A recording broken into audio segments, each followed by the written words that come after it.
ತಿಪ್ರಾಂತ್ ಗವಿ ಅಜ್ಜನವರ ಸನ್ನಿಧಿಯಲ್ಲಿ ಅನಂತ ಕೋಟಿ ಭಕ್ತಿ ಪ್ರಣಾಮಗಳ ಸಮರ್ಪಣೆ.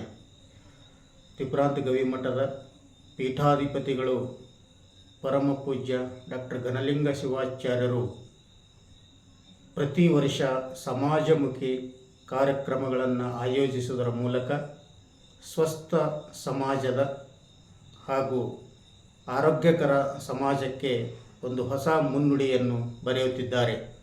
ಈ ವರ್ಷವೂ ಕೂಡ ಇದೇ 28ರಂದು ಪೂಜ್ಯರ ಪಟ್ಟಾಧಿಕಾರ ವರ್ಧಂತಿ ಮಹೋತ್ಸವ ಹಾಗೂ ಅವರ ಜನ್ಮೋತ್ಸವದ ಅಂಗವಾಗಿ 27ನೇ ಸೆಪ್ಟೆಂಬರ್ ಬಸವ ಕಲ್ಯಾಣದ ಮಹಾನಗರದಲ್ಲಿ ಪ್ಲಾಸ್ಟಿಕ್ ಮುಕ್ತ ಸಮಾಜ ನಿರ್ಮಾಣ ಎನ್ನುವ ಸಂಕಲ್ಪದಡಿಯಲ್ಲಿ ಪಾದಯಾತ್ರೆಯನ್ನು ಹಮ್ಮಿಕೊಳ್ಳಲಿದ್ದಾರೆ. ಈ ಪಾದಯಾತ್ರೆಗೆ ತಾಲೂಕಿನ ಜಿಲ್ಲೆಯ ಎಲ್ಲ ಸದ್ಭಕ್ತರು ಕೈಜೋಡಿಸಿ ಶ್ರೀಗಳ ಸಂಕಲ್ಪ ಸಾಫಲ್ಯಗೊಳ್ಳುವಂತೆ ನಾವೆಲ್ಲರೂ ಕೂಡ ಶ್ರಮಿಸೋಣ. ಇವತ್ತಿನ ದಿನಗಳಲ್ಲಿ ಪ್ಲಾಸ್ಟಿಕ್ ಬಳಕೆ ಅತಿಯಾಗಿ ಆಗುತ್ತಿರುವುದು ಆತಂಕದ ಸಂಗತಿ. ಅತಿಯಾದರೆ ಅಮೃತ ಕೂಡ ವಿಷ ಎನ್ನುವಂತೆ ಪ್ಲಾಸ್ಟಿಕ್ ಅತಿಯಾದ ಬಳಕೆಯಿಂದ ಮನುಕುಲದ ಮೇಲೆ ವ್ಯತಿರಿಕ್ತ ಪರಿಣಾಮ ಬೀರುತ್ತಿದೆ. ಕೇವಲ ಮನುಕುಲ ಅಷ್ಟೇ ಅಲ್ಲದೆ ಸಕಲ ಜೀವರಾಶಿಗಳಿಗೂ ಕೂಡ ಇದು ಒಂದಿಲ್ಲ ಒಂದು ರೀತಿಯಿಂದ ತೊಂದರೆ ನೀಡುವಂತಾಗಿದೆ. ಭೂಮಾಲಿನ್ಯ, ಪರಿಸರ ಮಾಲಿನ್ಯ, ಜಲ ಮಾಲಿನ್ಯ, ವಾಯು ಮಾಲಿನ್ಯ, ಹೀಗೆ ಸಂಪೂರ್ಣವಾಗಿ ಪರಿಸರ ಮಲಿನಗೊಳ್ಳುವಂತೆ ಪ್ಲಾಸ್ಟಿಕ್ ತನ್ನದೇ ಆದಂತಹ ದೈತ್ಯ ಪರಿಣಾಮ ಬೀರುತ್ತಿದೆ. ಇವತ್ತು ಮನುಷ್ಯನ ಮೆದುಳಿನಲ್ಲಿಯೂ ಕೂಡ ಪ್ಲಾಸ್ಟಿಕ್ ಪತ್ತೆಯಾಗಿದೆ ಅನ್ನುವಂಥ ವಿಷಯ ತಿಳಿದರೆ ನಿಮಗೆ ದಿಗ್ಭ್ರಾಂತಿ ಆಗ್ಬೋದು. ಆದರೆ ಇದು ಕಟು ಸತ್ಯ.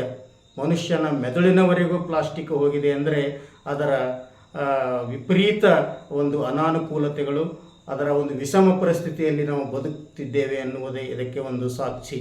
ಸೊ ಹಾಗಾಗಿ ಈ ಪ್ಲಾಸ್ಟಿಕ್ಕಿನ ಅತಿಯಾದ ಬಳಕೆಯಿಂದ ಓಝೋನ್ ಪರದೆ ಮೇಲೆ ರಂಧ್ರಗಳು ಬೀಳುವುದಾಗಲಿ ಅಥವಾ ಇಡೀ ಹವಾಮಾನ ಕೆಡುವುದಾಗಲಿ, ನೀರು ಕಲುಷಿತಗೊಳ್ಳುವುದಾಗಲಿ, ಹೀಗೆ ಒಂದಲ್ಲ ಎರಡಲ್ಲ ನೂರಲ್ಲ ಅನೇಕ ದುಷ್ಪರಿಣಾಮಗಳನ್ನು ಬೀರುತ್ತಿವೆ. ಅಷ್ಟೇ ಅಲ್ಲದೆ ಸ್ತ್ರೀ ಪುರುಷರಲ್ಲಿ ಹಾರ್ಮೋನ್ ಉತ್ಪತ್ತಿಯಾಗುವಂತಹ ಸಮತೋಲನವು ಕೂಡ ಈ ಪ್ಲಾಸ್ಟಿಕ್ ಬಳಕೆಯಿಂದ ಹದಗೆಡುತ್ತಿದೆ ಎನ್ನುವುದನ್ನು ಇಲ್ಲಿ ನಾನು ಬಹಳ ವಿಷಾದದಿಂದ ಹೇಳಬಯಸುತ್ತೇನೆ. ಹೀಗೆ ನಾವೆಲ್ಲರೂ ಕೂಡ ಈ ಪ್ಲಾಸ್ಟಿಕ್ ಮುಕ್ತ ಸಮಾಜಕ್ಕಾಗಿ ಕೈ ಜೋಡಿಸಬೇಕಾಗಿದೆ. ಕೇವಲ ಪಾದಯಾತ್ರೆ ಒಂದು ನಿಮಿತ್ತ.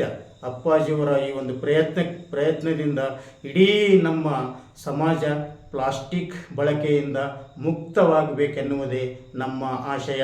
ಪ್ರತಿ ಹಂತದಲ್ಲೂ ಕೂಡ ಒಬ್ಬ ಪ್ರಜ್ಞಾವಂತ ಪ್ರಜೆಗಳಾಗಿ ಎಷ್ಟು ಸಾಧ್ಯನೋ ಅಷ್ಟು ಪ್ಲಾಸ್ಟಿಕ್ ಬಳಕೆಯನ್ನು ಕಡಿಮೆ ಮಾಡುವುದು ನಮ್ಮೆಲ್ಲರ ಆದ್ಯ ಕರ್ತವ್ಯವೂ ಹೌದು, ಹೊಣೆಗಾರಿಕೆಯೂ ಹೌದು. ಇಂಥ ಒಂದು ಸಮಾಜಮುಖಿ ಕಾರ್ಯಕ್ರಮಗಳನ್ನು ರೂಪಿಸುತ್ತಿರುವುದು ಪೂಜ್ಯರ ಒಂದು ಸಾಮಾಜಿಕ ಕಳಕಳಿಗೆ ಒಂದು ದೊಡ್ಡ ಜೀವಂತ ನಿದರ್ಶನವೇ ಹೌದು ಎಂದು ಹೇಳಬಹುದು. ಸೊ ಇಂಥ 27 ಸೆಪ್ಟೆಂಬರ್ ಅದಂದು ನಡೆಯುವಂಥ ಈ ಪಾದಯಾತ್ರೆಯಲ್ಲಿ ನೀವೆಲ್ಲರೂ ಕೂಡ ಭಾಗವಹಿಸಿ ಈ ಒಂದು ಪ್ಲಾಸ್ಟಿಕ್ ಮುಕ್ತ ಸಮಾಜ ನಿರ್ಮಾಣ ಮಾಡುವುದರಲ್ಲಿ ನಮ್ಮದೇ ಆದಂಥ ಒಂದು ಅಳಿಲು ಸೇವೆ ಸಲ್ಲಿಸೋಣ. ಮೊದಲು ಈ ಪ್ಲಾಸ್ಟಿಕ್ ಬಳಕೆ ಕಡಿಮೆಗೊಳಿಸುವುದು ನಮ್ಮ ಮನೆಯಿಂದಲೇ ಪ್ರಾರಂಭವಾಗಬೇಕು.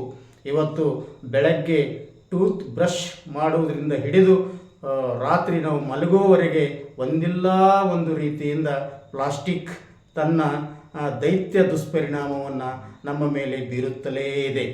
ಆದರೆ ಎಲ್ಲರೂ ಹೇಳ್ತಾ ಇದ್ದೇವೆ, ಆದರೆ ಅದು ಕಾರ್ಯರೂಪಕ್ಕೆ ತರ್ತಾ ಇಲ್ಲ. ಅದರ ಸಲುವಾಗಿ ಅನೇಕ ಭೀಕರ ಮತ್ತು ಮಾರಕ ರೋಗಗಳು ಈ ಪ್ಲಾಸ್ಟಿಕ್ ಬಳಕೆಯಿಂದ ಮನುಷ್ಯನಿಗೆ ಅಷ್ಟೇ ಅಲ್ಲದೆ ಪಶು ಪಕ್ಷಿಗಳಿಗೂ ಕೂಡ ಅದರ ಮೇಲೆ ದೊಡ್ಡ ದುಷ್ಪರಿಣಾಮ ಬೀರುತ್ತಿದೆ. ಸೊ ಹಾಗಾಗಿ ಈ ಅಪ್ಪಾಜಿಯವರ ಒಂದು ಕೂಗು, ಅಪ್ಪಾಜಿಯವರ ಒಂದು ನಿರ್ದೇಶನ, ಅವರು ಕೊಟ್ಟಿರ್ತಕ್ಕಂಥ ಒಂದು ಈ ಪ್ಲಾಸ್ಟಿಕ್ ಮುಕ್ತ ಸಮಾಜ ನಿರ್ಮಾಣದ ಕರೆಗೆ ನಾವೆಲ್ಲರೂ ಕೂಡ ಕೈ ಜೋಡಿಸಿ ಒಂದಾಗಿ ಎಲ್ಲರೂ ಕೂಡ ಸಾಮೂಹಿಕ ಪ್ರಯತ್ನದಿಂದ ಈ ಅತಿಯಾದ ಪ್ಲಾಸ್ಟಿಕ್ ಬಳಕೆಯ ಪೀಡೆಯನ್ನು ನಮ್ಮ ಸಮಾಜದಿಂದ ತೊಲಗಿಸೋಣ. ಪಾದಯಾತ್ರೆಯಲ್ಲಿ ಕೈ ಜೋಡಿಸೋಣ. ಪೂಜ್ಯರ ಒಂದು ನಿಲುವಿಗೆ ನಾವೆಲ್ಲರೂ ಕೂಡ ಬದ್ಧರಾಗಿ ಶ್ರದ್ಧೆಯಿಂದ ಕೆಲಸ ಮಾಡೋಣ ಅಂತ ಹೇಳ ಬಯಸ್ತೇನೆ. ಶರಣು ಶರಣಾರ್ಥಿ.